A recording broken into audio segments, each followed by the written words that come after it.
e representado também a esse conselho. Quero dar as boas-vindas a vocês por terem acolhido calorosamente o convite nosso da comissão organizadora para vir prestigiar os trabalhos que, em nome do departamento, foram apresentados no último congresso FLACSIC, que aconteceu entre dia 24 e 26 de abril em Montevideo. Naquela ocasião, o Departamento de Psicanálise foi representado por 34 trabalhos e 101 inscrições, o que colocou o nosso departamento, nossa instituição, como a segunda instituição com maior número de inscrições naquele evento, naquela ocasião. O que fala da enorme importância que a nossa instituição está tendo no movimento psicanalítico latino-americano.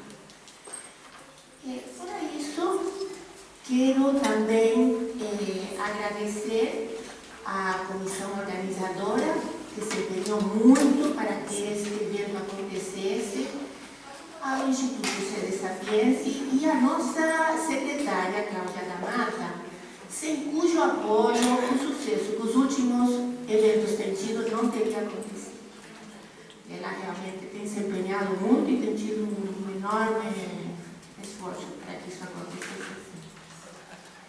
Também preciso pedir a vocês que não usem o celular para não interferir nas apresentações e que também não gravem com o celular, né, e nem coloquem no Facebook as falas.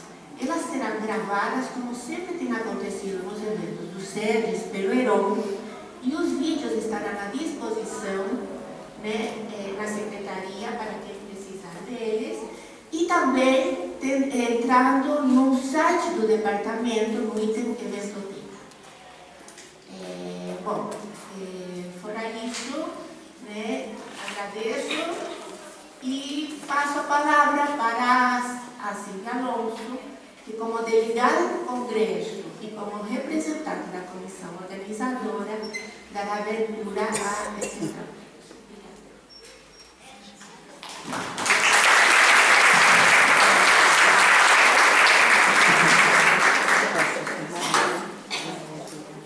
Bom dia a todos. Agradeço a presença de todos e a disponibilidade para participar neste sábado de debates, neste evento que nomeamos Dia FLACSIC.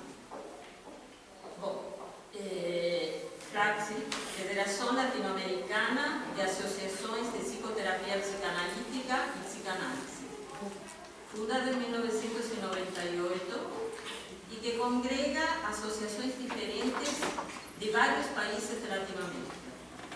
Neste momento fazem parte do FLACSIC duas associações de Argentina, a Escola Argentina de Psicoterapia para Graduados e a Associação Argentina de Psiquiatria e Psicologia da Infância e Adolescência, a Sociedade Chilena de Psicanálise, a Associação Uruguaia de Psicoterapia Psicanalítica, três associações do Peru, que são a Associação Peruana de Psicoterapia Psicanalítica de Crianças e Adolescentes, a Associação de Psicoterapia Psicanalítica e o Centro de Psicoterapia de Lima, e três associações do Brasil: o Círculo Psicanalítico de Rio de Janeiro, o Centro de Estudos Psicanalíticos de Porto Alegre e o nosso departamento. Sendo que a pertinência do nosso departamento à federação começou em 2017.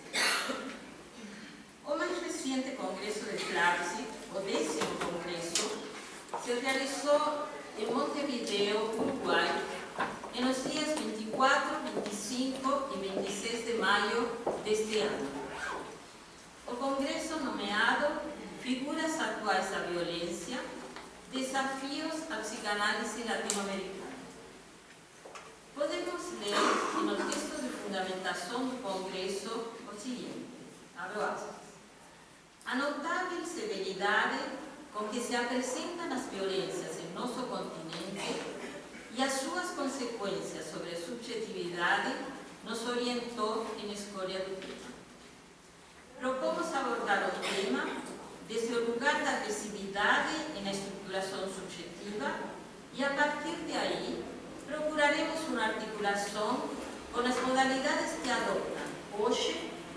manifestações das violências em nossas comunidades, o que requer examinar as determinações que propiciaram a fragmentação dos laços coletivos e a quebra dos pactos interhumanos, dando origem a novos modos de exclusão e segregação e a formas de dessubjetivação inéditas. Resulta necessário que nos interroguemos acerca das condições de produção de violência nos vínculos, desde os mais fundantes, parentalidades, famílias, filiações, casais, entre outros, até as estruturas sociais mais amplas, que sustentam ou repetem diferentes formas de violência. Continuar pensando rigorosamente sobre esta questão é crucial e se constituye em um imperativo ético e em uma exigência clínica inevitável. Ou seja, que a proposta feita para o Congresso foi pensar o tema da violência, tema presente no desenvolvimento freudiano desde o início, na forma dos conceitos de agressividade, sadismo, ódio, mas que certamente interrogou a psicanálise com maior força a partir da terrível experiência da guerra. Por que da guerra? É o título do texto da correspondência entre Freud e Einstein. Interrogação que não cessa. Pelo contrário, se intensifica a cada dia e se desdobra. Interrogação pela maldade humana, pela crueldade, pelo terror e pelo mal. Se bem o tema da violência estava presente no pensamento de Freud desde o início, foi em 1920, depois da guerra, que a agressividade ascendeu ao status do mesmo nível que a libido e virou seu oposto na divisão eros-ânimos. Agora, o chamado no Congresso localizou a interrogação sobre a violência em um marco de tempo e de espaço, na atualidade e na realidade política e social de América Latina.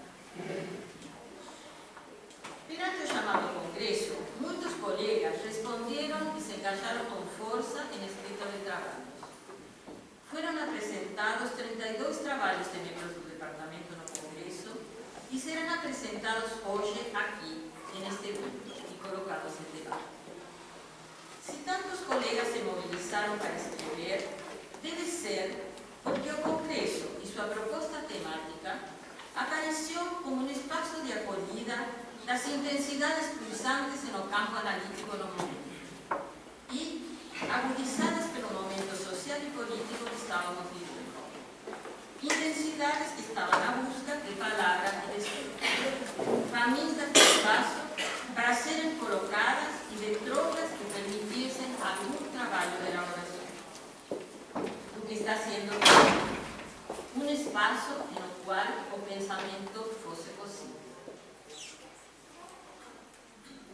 Mas também penso que, junto com este momento mais pontual, com o momento político e suas características, uma necessidade de abrir-se para a conversa com outras instituições que, por sua vez, contam as histórias da psicanálise em outros países de América Latina, estava latente no departamento fazia tempo. Esta vontade é antiga entre nós. Digo isto porque já se passou bastante tempo desde o momento em que, como desdobramento do movimento dos Estados Gerais da psicanálise, surgiram os encontros latino-americanos, de que também tiveram os colegas do departamento uma participação forte e excelentes experiências de vida. Feitas nesse momento, elas se encerraram, mas desde lá, em muitos momentos e em algumas gestões do Conselho de Direção, a conversa sobre o desejo de encontrar uma rede latino-americana ressurgiu. E na gestão da qual participei do Conselho, fizemos um estudo sobre as possibilidades existentes e a FLAPSI já apareceu como uma possibilidade de inserção. Passaram vários anos até concretizar esta inclusão, mas era um sonho antigo. E isto é o que os coletivos institucionais possibilitam. Que os sonhos de alguns vão se somando e acabam sendo sonhos coletivos que se concretizam em projetos. Temos vários: o projeto de formação, de publicação, mais um, ou de uma rede mais ampla de todos. A sede da Flaxi muda de 2 em 2 anos. E no período 2015-2017, a sede foi em Porto Alegre, o que facilitou as conversas e o aprofundamento na regulamentação e no processamento de iniciação. Ensino também que o CEP de Porto Alegre mostrou um grande interesse na participação de outras associações brasileiras na federação. Tanto que, no mesmo tempo que o CED se incluiu, também se incluiu o Círculo Psicanalítico do Rio de Janeiro.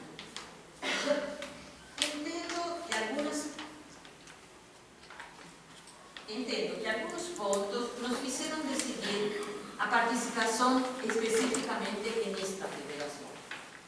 Primeiro, cada associação da federação funciona com parâmetros próprios.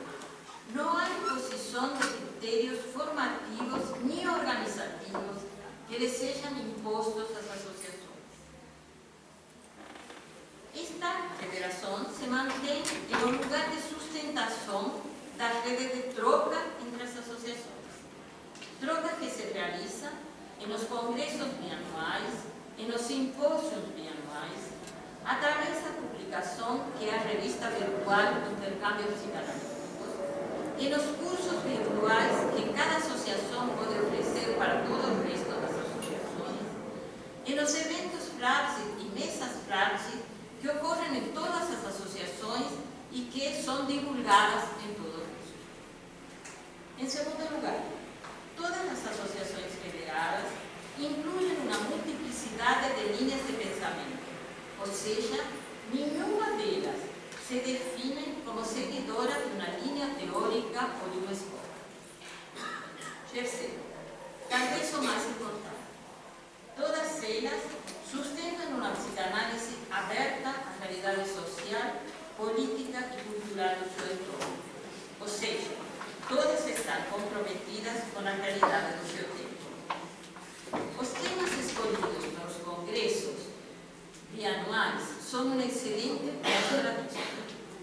O congresso de 2017 se nomeava A Psicanálise em um Mundo em Transformação.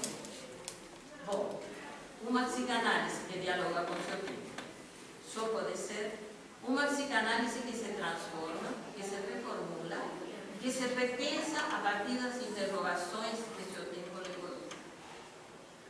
Uma vez que decidimos pertencer à federação, contamos com todo o apoio da diretoria do SEDES, que nos deu o suporte jurídico necessário para levar em frente esta afiliação. E, pelo tanto, temos que agradecer-lhes. Assim como agradecemos também aos colegas que integraram o Conselho de Direção da gestão 16 a 18, que muito trabalharam para que isto fosse possível. E não podemos deixar de agradecer, mais uma vez, já começamos a ver também, a Cláudia Lameta, que com sua eficiência e dedicação nos permite resolver os obstáculos do percurso dia a dia.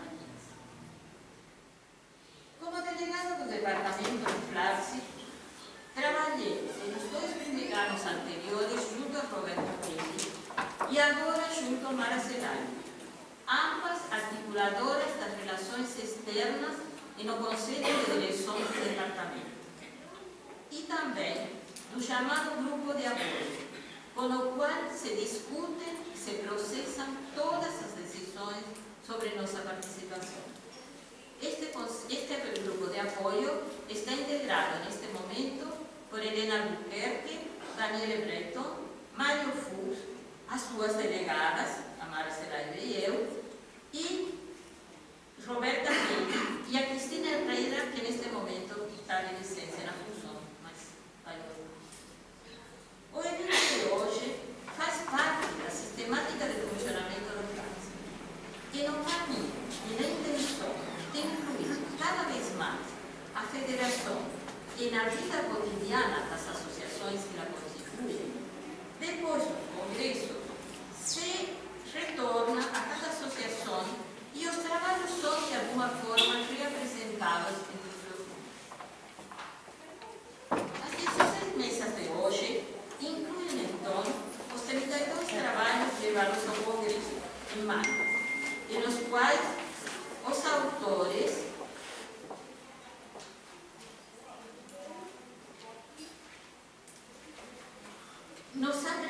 apresentan,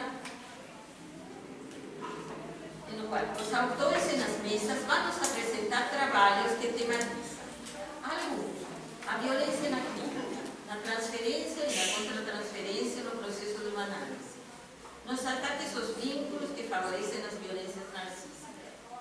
Otros nos conducirán a entender las violencias y la vulnerabilidad de los fundamentos de estructuración psíquica o las violencias en las organizaciones psicopatológicas más presentes en los tiempos actuales, o síntomas sociales que se imponen con fuerza en nuestro tiempo.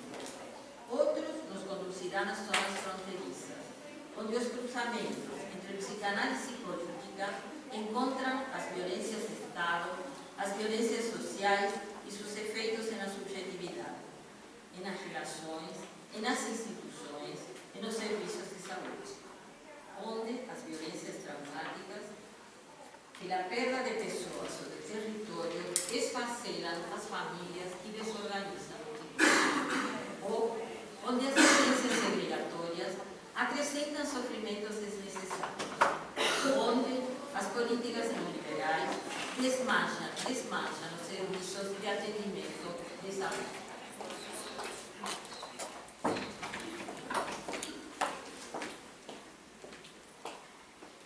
Trabajando a veces, los autores en estos trabajos, a veces trabajan en los seminarios con otras disciplinas para poder dar cuenta de la complejidad de las gestiones. No trabajo permanente de enriquecer la psicanálisis sin perder la psicanálisis, en la medida en que continuamos encontrando en ella los mejores instrumentos para pensar las construcciones subjetivas. Los debates de hoy, tal vez una bússola sea importante. Manter duas perguntas. Primeiro, o que a psicanálise tem a dizer sobre estas realidades? Mas segundo, como todas estas realidades fazem a psicanálise se repensar?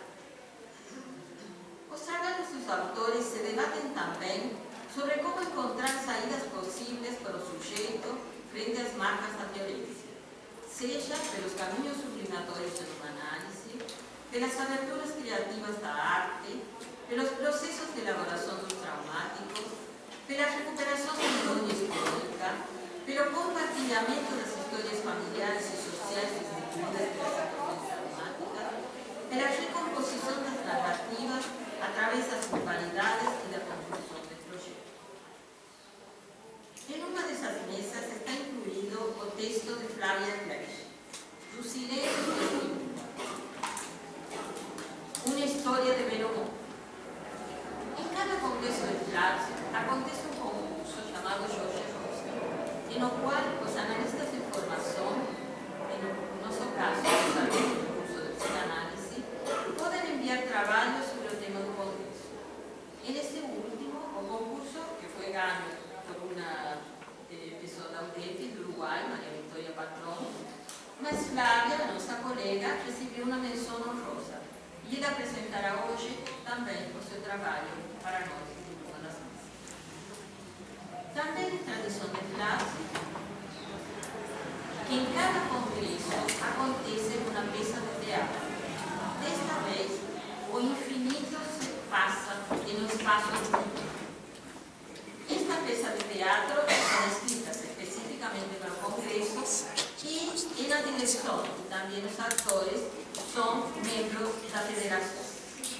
De nosso departamento, nesse congresso, participaram Mariana David e Ana Helena David.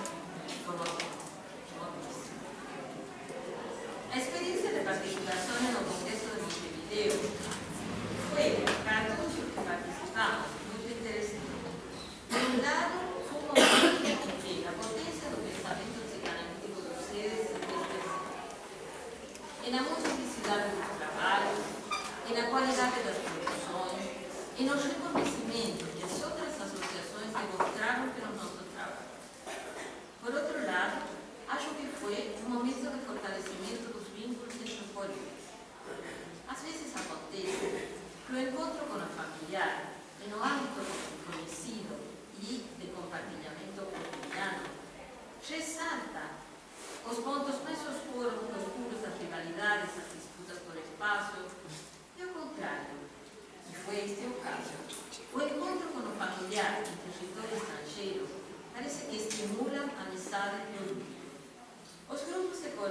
nas ruas de Montevideo, nos restaurantes, nos bares, pareciam fazer bom exercício dos encontros lúdicos e amigos.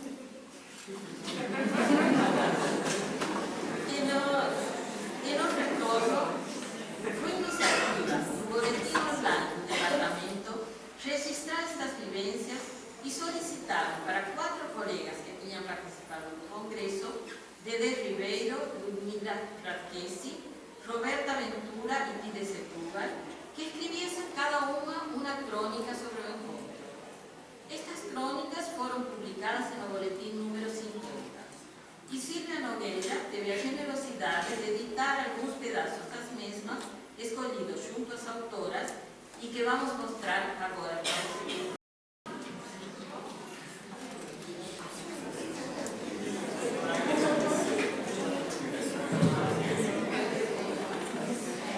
Antes de uma classe, poder olhar o céu por Ludmila Frateschi.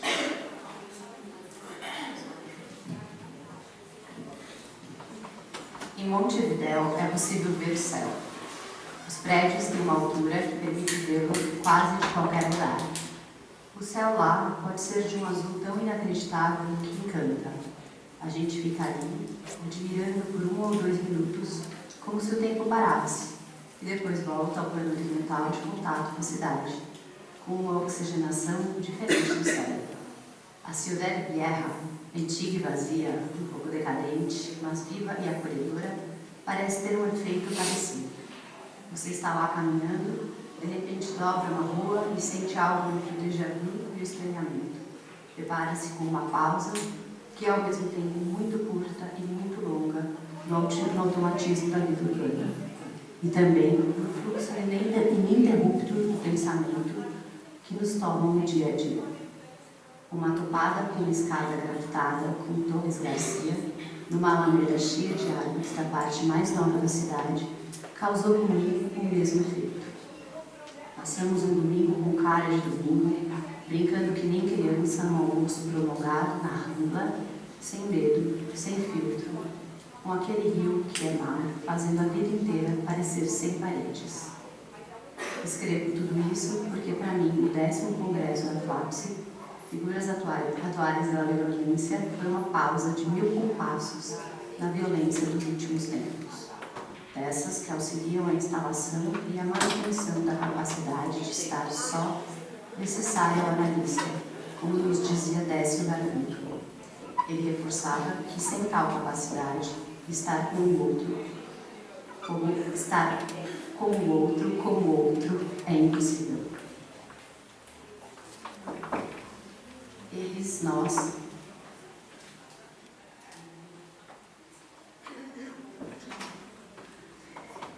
Eles, nós, por Dedé Oliveira Ribeiro. Desculpa. Na primeira sala, ela ouviu o grito vindo da parede. Uma capa do semanário Marcha, de 30 de junho de 1973, estampa em letras garrafais: não é ditadura. Abaixo, em letras pequenas, o decreto presidencial 646, de 3 dias antes, marca oficial do início da mais recente ditadura uruguaia. O decreto dissolve o Congresso, cria um Conselho de Estado que acumularia as funções dos poderes executivo e legislativo. Escancara-se a ditadura que já vinha sendo construída. O último artigo dizia assim: proíbe-se a divulgação pela imprensa falada, escrita ou televisionada de todo tipo de informação, comentário ou gravação que direta ou indiretamente mencione ou se refira ao disposto pelo presente decreto, atribuindo propósitos ditatoriais ao Poder Executivo e possa perturbar a tranquilidade e a ordem públicas. Ela riu de novo, nervosa. Será que poderia chamar de xiste? Ela queria fazer a monografia sobre isso, inegável desrespeito ao laço social, ou ao seu dilaceramento. De qualquer forma, a capa-resposta do documento petardo era um achado, humor feroz, crítica sagaz. Não posso usar minhas palavras, uso as suas, contra um decreto infame, uma manchete falada. É assim que se faz, então? Querem que me cale? Eu grito. Era para temor isso que ela fora parar ali. Ela queria muito gritar. Este é um museu de memória, um museu de palavras. São as palavras que a arrebatam, as palavras que as ditaduras tentam calar, aquelas com as quais se constrói a psicanálise e aquele museu. Sentiu-se tocada por imagens delicadas e fortes. Imaginou se teria coragem de espalhar miguelitos nas ruas de São Paulo, se fosse preciso. Pequenos e cortantes, como algumas pessoas, mas foram as palavras que a perfuraram mais fundo. Independencia 759, Plaza, por Roberta Ventura. Cenas intensas e doídas de nossa vida latino-americana em trabalho psicanalítico nos diversos formatos clínicos são compartilhadas em quase 90 mesas de trabalhos e 3 conferências durante os 3 dias de congresso. Tramas fratricidas, assalto à mão armada, assassinato, cárcere, tortura, desaparecimento, abuso sexual, abuso moral, violência de Estado, condições de extrema pobreza material e vulnerabilidade política, trazem para o cerne do trabalho psíquico a faceta de horror que a vida pode tomar em certas condições históricos-sociais como as nossas. Ganha-se um corpo a mais e também novos sentidos quando tais trabalhos são entoados em voz alta, em mesas simultâneas e em uma língua presença de sotaques variados de português e espanhol, desdobrados de versões originalmente colorizadas. A escuta presente do vivido do corpo a corpo da clínica enquadra, numa espécie de roda, enredos difíceis de se suportar só, ainda que muitos dos trabalhos apresentados processem uma clínica coletiva por trás. Um novo coletivo expandido ali no Redson Vitória Plaza Montevideo se faz cúmplice, testemunhando operações possíveis e impossíveis de um sofrimento que transpassa singularidades psíquicas em correntes avassaladoras de posições, repetições e atos sociais histórico-políticos. Compartilhar a presença ao melhor modo psicanalítico, de um tablado deserto tornar palco de jogo e dança, do olhar solo compor um duo, se ver em torno, do trágico encontro. Crônica de uma flapse por ti de setembro. Seria exagero dizer que o mais forte estava na borda do congresso? Nos antes, no depois, nos corredores e, sobretudo, nos pós-congressos, onde fazíamos longas mesas nos ótimos bares e restaurantes de Montevideo. A comunidade dos SERTs estava especialmente alegre e aberta. Tivemos a oportunidade de variar as conversas, alimentar as amizades antigas e descobrir outras, novas perspectivas. Algo novo aconteceu. Uma estrangeiridade que fez muito bem para nós. Nos encontramos fora de casa, desalojados do nosso país. Parece que, longe da rotina, o riso saiu mais fácil. O afeto estava colocado na mesa, estreitando os laços, porque também disso é feito o nosso trabalho, ou não?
cidade, estudo o tema da infância no meu doutorado. Então, o que eu vou apresentar para vocês aqui hoje, de certa maneira, tem alguma coisa a ver. Eu queria dizer que o título desse trabalho, e esse, vamos dizer, isso no contexto da FLAPSIP foi apresentado numa coisa que se chamava painel de encerramento, né? E nesse painel de encerramento, a organização da FLAPSIP mandava todos os representantes de cada instituição membro uma consigna, uma pergunta que era igual para todo mundo, e a gente tinha que tentar respondê-la num formato de PowerPoint em 6 minutos. Aqui no departamento foram mais generosos, me deram um pouco mais de tempo, então eu obviamente abri mão do PowerPoint e nesse meio tempo inseri aqui uma experiência que aconteceu entre o congresso do dia de hoje. Então eu vou começar minha fala compartilhando com vocês essa pergunta que foi encaminhada. A pergunta era a seguinte: a partir dos desenvolvimentos atuais da psicanálise, quais conceitos você destacaria que nos permitem entender as manifestações da violência? Frente à tarefa impossível de dar voz a que tipo de psicanálise transmitimos e praticamos no departamento de psicanálise, ainda mais nesse contexto do PowerPoint 6 minutos, entrei em conflito com a referência aos atuais desenvolvimentos da psicanálise. Deveria recorrer a psicanalistas contemporâneos? E quais seriam? Optei por escolher o mais contemporâneo dos psicanalistas quando se trata de pensar nas origens da violência, Sigmund Freud. Pouco original. E decidi conservar o termo atuais para falar das manifestações da violência que transbordam em nosso país, apoiando-me em alguns conceitos que marcam o posicionamento ético da psicanálise no que diz respeito ao lugar do outro. O outro como estrangeiro, como aquele que é diferente de mim e ao mesmo tempo igual. O outro me incomoda pela cor de sua pele, porque pertence a outra classe social, porque o gênero difere do meu ou porque simplesmente vem de outro lugar. Após uma conversa com a Dani Brayton, acordamos que essa seria uma fala que não fosse excessivamente teórica, dado o adiantado da hora, e também porque muitos conceitos já teriam sido trabalhados ao longo do dia. Entre o congresso e o dia de hoje, fiz uma caminhada pelo centro da cidade. Eu, a Soraya e a Paula fomos nessa caminhada. E é através dela que vou falar das manifestações da violência. A imersão no território do outro se inicia com um convite do Museu da Cidade, propondo uma atividade cujo nome sugestivo era Passeio Crítico à Cidade e Suas Camadas. Guiados de forma magistral por Gisele Beigelman, acompanhada de colegas arquitetos e artistas, a incursão pelas camadas da cidade teve início na chamada Colina Histórica de São Paulo, mais precisamente no solar da Marquesa, seguindo pelo pátio do colégio, Jardim da Luz e terminando na Praça Princesa Isabel, com a visita ao monumento em homenagem ao Duque de Caxias, patrono do Exército Brasileiro. No antigo palacete da Marquesa de Santos e no seu beco lateral, conhecido como Beco do Pinto, se encontravam as duas exposições de Beigelman, Chacina da Luz e Monumento Nenhum. De cara, fomos apresentados a um conjunto de fragmentos de estátuas despedaçadas. Corpos sem cabeça, cabeça sem corpo, pedaços de pés e braços, uma espécie de corpo morcelê, destruído por um ato de depredação anônimo. Detalhes importantes. Esses fragmentos foram retirados do depósito do patrimônio histórico e colocados tal qual foram encontrados sobre uma manta cinza de feltro, do mesmo tipo que a prefeitura costuma distribuir aos moradores de rua, e estavam circundados pela clássica fita. Você pode passar? Vai ter um PowerPoint com umas fotos que vai passando.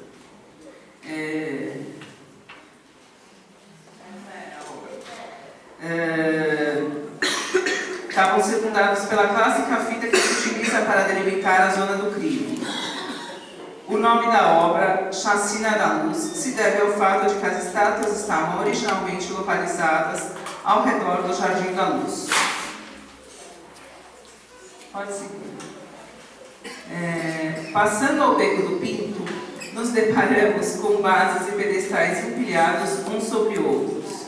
Bases de monumentos sem monumento, vestígios de monumentos desaparecidos ou monumentos nômades, monumentos desterrados, que tiveram que ser retirados de seu lugar original para dar lugar a um viaduto, por exemplo. A ideia que fica é de que não há problema em arrancar um monumento de seu lugar em nome do progresso. Nas palavras da artista, suas instalações visam dirigir o nosso olhar em direção a esses, abre aspas, enigmáticos totens que nos desafiam a perguntar: de onde vieram? Por que foram desmontados? E o mais importante, o que sustentavam desde o ponto de vista material e simbólico? Fecha aspas. A partir daí você pode passar tudo. O que motiva tamanho desprezo pelo espaço público? Por que não podemos cuidá-lo, entendê-lo como um bem? Que marcas tão abomináveis ocultam certos monumentos que despertam o impulso de destruí-lo? Na tese 7 de Sobre o Conceito de História, Walter Benjamin anuncia uma resposta, abre aspas. Todos os que até hoje venceram participam do cortejo triunfal, em que os dominadores de hoje espezinham os corpos dos que estão prostrados no chão. Os despojos são carregados no cortejo, como de praxe. Esses despojos são os que chamamos de bens culturais. Todos os bens materiais que o materialista histórico vê têm uma origem que ele não pode contemplar sem horror. Devem sua existência não somente ao esforço dos grandes gênios que os criaram, como a corveia anônima de seus contemporâneos. Nunca houve um monumento de cultura que também não fosse um monumento de barbárie. E assim como a cultura não é isenta de barbárie, não é tampouco o processo de transmissão da cultura. Por isso, na medida do possível, o materialista histórico se desvia dela. Considera sua tarefa escovar a história a contrapelo. O que desejo destacar dessa afirmação é que para Benjamin, assim como para Freud, a barbárie, termo que contém em si mesmo a palavra bárbaro, utilizada para referir-se ao não civilizado ou ao estrangeiro, está no cerne da cultura ou da civilização. Há uma tentativa de localizar a barbárie fora da cultura, quando na verdade a barbárie é produto dela. O mal-estar na civilização descreve o ser humano nos seguintes termos. O ser humano não é um ser manso, amável, no máximo capaz de defender-se se for atacado, mas é preciso atribuir à sua dotação pulsional uma boa dose de agressividade. Em consequência disso, o próximo não é apenas um possível auxiliar e objeto sexual, mas uma tentação para satisfazer nele a agressão, para usá-lo sexualmente sem seu consentimento, para despojá-lo de seu patrimônio, humilhá-lo, infligir dores, martirizá-lo e assassiná-lo. Como podemos ver, Freud acentua a importância de se levar em conta o componente agressivo na construção do laço social. O outro não é apenas um objeto de amor, como se poderia ingenuamente imaginar. Ele pode facilmente tornar-se objeto da crueldade do outro na medida em que esse se sinta ameaçado. A presença dessa agressividade faz com que Freud conclua o texto se perguntando se as sociedades civilizadas serão capazes de dominar essa agressividade ou se irão sucumbir à mesma. Agora se faz necessário retornar ao passeio para que nos aproximemos dos corpos prostrados no chão. Ao longo dessa aula passeio a céu aberto, a atenção flutuante me levou a prestar atenção em outros acontecimentos e falas que ficaram gravadas. As ruas são as rugas da cidade. Perdemos o corpo a corpo com a cidade. Ou é importante recolocar o corpo na escala da cidade? Foi-se desenhando um passeio paralelo, onde experiências breves, porém de intensidade cada vez mais elevada, foram se dando. O meu primeiro impulso ao escrever foi usar o termo cenas no lugar de experiências. Porém, o termo cenas remete à encenação, a algo de fictício, e o que vivemos não tinha nada de ficção. Ao passo que o termo de experiência fala de algo encarnado que, de tão real, provocava dor. A decisão de compartilhar com vocês algumas dessas experiências se deve ao fato de que os efeitos da violência a que estamos submetidos pedem um processamento coletivo. Uma parte da violência vivida nesse passeio pode ser pensada individualmente, mas ainda fica um resto importante. Nesse momento, recorro ao dispositivo que temos aqui no departamento, chamado Inquietações da Clínica, na qual um analista escolhe um material clínico para ser compartilhado com os colegas. É nesse espírito que gostaria que vocês tomassem o que vou contar. A primeira experiência ocorreu em uma esquina da Praça da Sé. Estávamos frente a um prédio que ainda estava de pé, mas em vias de tornar-se uma ruína. A combinação da luz que batia no prédio, a vegetação que insistia em se impor em condições adversas, as janelas desgastadas, tudo isso junto fazia com que aquele lugar emanasse uma atmosfera profundamente poética. Eu e muitos outros passeantes começamos a tirar fotos. De repente vejo um casaco marrom. De repente vejo um casaco marrom pendurado em uma espiral de arame farpado, que estava em cima de uma chapa de metal que cobria a parte inferior da fachada. Era uma imagem intrigante, um detalhe não intencional, aquilo que Barthes chama de ponto. De repente comecei a experimentar um certo mal-estar por estar fotografando aquele lugar. Um mal-estar que estava relacionado às pessoas que estavam próximas, que moravam na praça e que em nenhum momento as fotografei. Pensei no quão absurdo era ver algo poético em meio a tanta miséria. A associação que me ocorreu foi que aquele casaco e aquele arame farpado me lembravam, obviamente, os prisioneiros do campo de concentração. A segunda experiência ocorreu na saída do Jardim da Luz, quando fomos abordados por um rapaz jovem, branco, de olhos claros, de fala doce e aparência frágil, que se aproximou para pedir dinheiro, com a justificativa que precisava chegar na estação Barra Funda. Ele era uruguaio e a forma de se aproximar de nós foi através do idioma. Aquilo me tocou. Ele não sabia se dirigia a nós em espanhol ou em português, ele falava os dois idiomas. Dissemos que ele poderia falar em português. Sem trocar uma palavra, ficamos em dúvida se deveríamos dar o dinheiro ou não, porque claramente pensamos que o dinheiro seria utilizado para comprar droga. Decidimos dar o dinheiro, a gente não falou sobre isso, e um cigarro que ele nos havia pedido. Um dia depois me pus a pensar, do alto da minha onipotência, se não deveria ter ficado lá mais um tempo. Será que se eu tivesse conversado com ele na língua materna, será que se eu tivesse dito a ele em espanhol que eu achava que ele iria usar aquele dinheiro para comprar, que ele usaria aquele dinheiro para comprar droga e que ele era jovem demais para se consumir, teria feito alguma diferença? Terceira experiência. Éramos um grupo grande de umas 50 pessoas caminhando em direção ao nosso destino final, a Praça Princesa Isabel. De repente, avistamos a polícia militar, a polícia montada, vindo em nossa direção. A polícia nos olhava, e não sei dizer se todo o grupo olhava para eles, mas sei que eu e minhas amigas sim olhamos. A polícia da ditadura. E foi então que se deu uma cena brutal. À esquerda estavam eles com suas fardas, montados em seus cavalos. No meio estávamos nós. E à nossa direita estavam os moradores de rua, sentados ou deitados na calçada. O medo não era dos moradores de rua, era da polícia. E o medo não era em relação a nós, que éramos brancos, cultos, acadêmicos, que naquele momento estávamos fazendo um passeio. A cada vez que escrevo passeio, o meu incômodo só aumenta, ainda que crítico, pelas camadas da cidade, atravessando o fluxo. O medo, ou melhor dizendo, o pavor, era imaginar o que a PM deve fazer com os moradores cotidianamente. Não sei quanto tempo durou esse encontro. Sei que o que me trouxe de volta foi o morador que passou por mim e me perguntou: o que vocês estão fazendo aqui?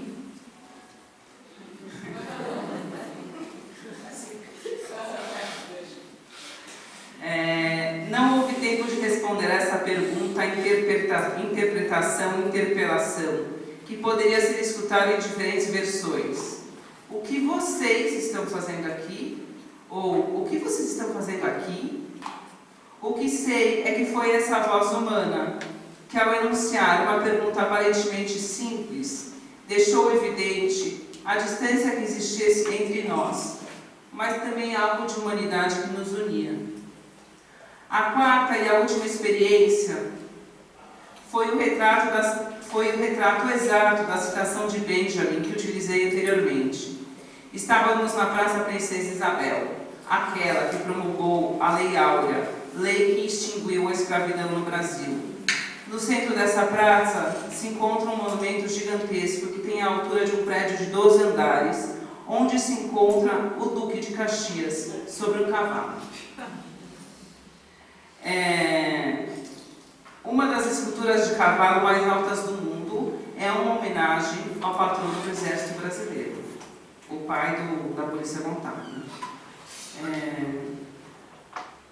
Ao redor da praça, dezenas de corpos desfalecidos pelo uso do crack, a maioria de negros. A imagem fala por si. Um retrato límpido da história do Brasil e das razões que nos levaram à situação que vivemos hoje. Só mesmo anestesiando-se com muita droga para tentar lidar com a dor e o desamparo que persistem há tantos séculos. Pois bem, após esse mergulho profundo nas margens da cidade, que curiosamente estão localizadas no centro, no chamado Marco Zero, nos cabe tentar fazer um exercício de reflexão para justamente tentar sair da sideração que o relato provoca. Não sei se eu consigo fazer essa reflexão, mas enfim, vou falar o que eu pensei. Há um elemento que se faz presente desde o início do passeio: o corpo. Os corpos despedaçados das esculturas, a necessidade de recuperar o corpo a corpo com a cidade, os corpos dos vencidos prostrados no chão ao longo do caminho, o próprio corpo público da cidade, que não é capaz de acolher esses outros corpos que transitam por ela, e que por essa razão não é possível de ser visto como um bem. E eu apresentaria aqui o corpo do analista que vê, vive, olha e escuta tudo isso. Na apresentação original para o Congresso, eu dava destaque à multiplicação de projetos de escuta psicanalítica que ocorrem em espaços públicos ou espaços de trânsito, tais como praças, espaços artísticos culturais, ocupações e centros de imigrantes. Uma psicanálise que se desterritorializa ao sair do consultório, uma clínica imigrante que se mistura com a cidade, que exige do analista entrar nela com o seu corpo, suportar estranhamentos, enfrentar temores, entender que a cidade é o setting analítico, que as leis da cidade são diferentes. Trata-se de uma clínica experimental que tem que se servir da criatividade daqueles que a praticam, uma clínica que requer capacidade de improvisação e que se ocupa de sujeitos ou coletivos em situação de vulnerabilidade social e política. Dessa vida nua, exposta ao poder absoluto do soberano, que decide quem deve viver ou morrer. Negros, indígenas, refugiados, trans e as demais minorias são a encarnação da diferença que ameaça. Subjetividades em trânsito que habitam uma espécie de não-lugar. Sujeitos buscando um corpo, terra, lar, Heimat, que os contenha. Subjetividades ameaçadoras porque são reveladoras de uma alteridade que os faz receptores do ódio pelo simples fato de que são diferentes. Freud, que era bastante cético em relação ao mandamento cristão de amar ao próximo, trata de explicar as razões pelas quais cada indivíduo se separa dos demais. É justamente em suas pequenas diferenças, não obstante a semelhança, quanto a todo o resto, que se fundamentam os sentimentos de estranheza e hostilidade entre eles. Seria tentador desenvolver essa ideia e derivar desse narcisismo das pequenas diferenças a hostilidade que, em todos os vínculos humanos, observamos lutar com êxito contra os sentimentos de solidariedade e sobrepujar o mandamento de amar ao seu próximo. Fecha aspas. Já estou acabando. Frente a uma pequena experiência que me provoca angústia porque me faz temer o que me é mais íntimo, mais familiar e que me ameaça desde dentro, trato de mantê-lo como objeto externo. O problema não sou eu, é ele. Assim ele pode ser segregado, odiado e passível de ser exterminado. O que faz um analista que escuta a cidade e na cidade?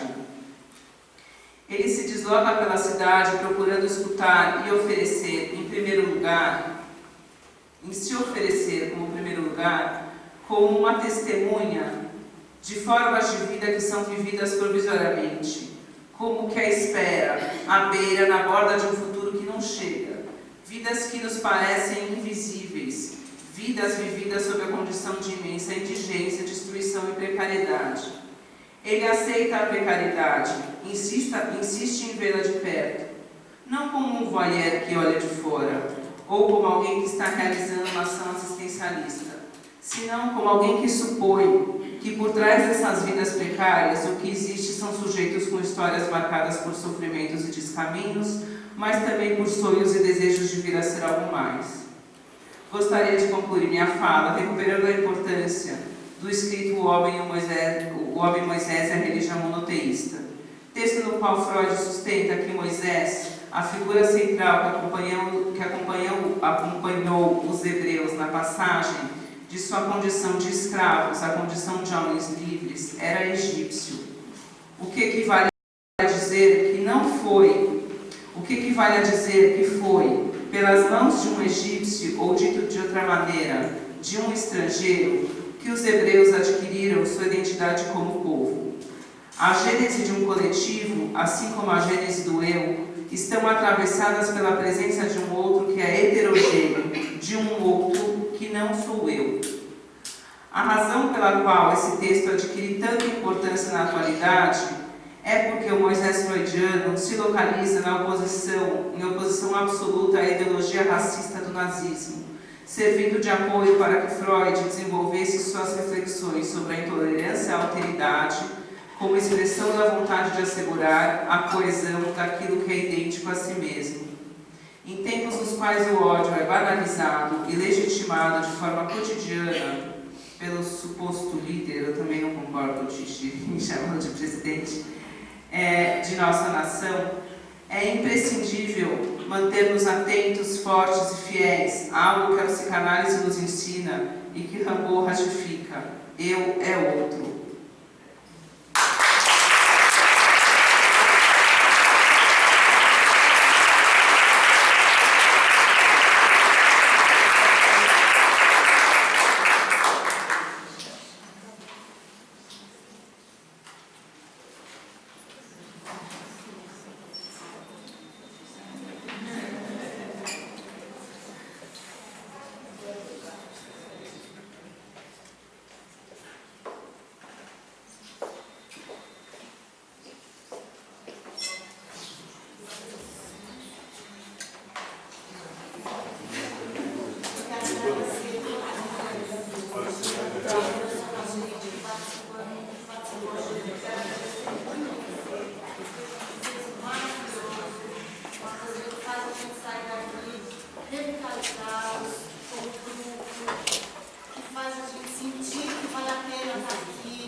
Ah, por eso porque fue bonito.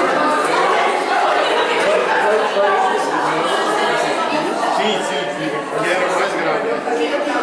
Ah, os dois iguais. Mais Deixa eu grave. pegar a câmera ali. Não, mas quando corrige é muito bom, né? Não, mas eu estou sorrindo. Fiquei outro braço. Muito bom.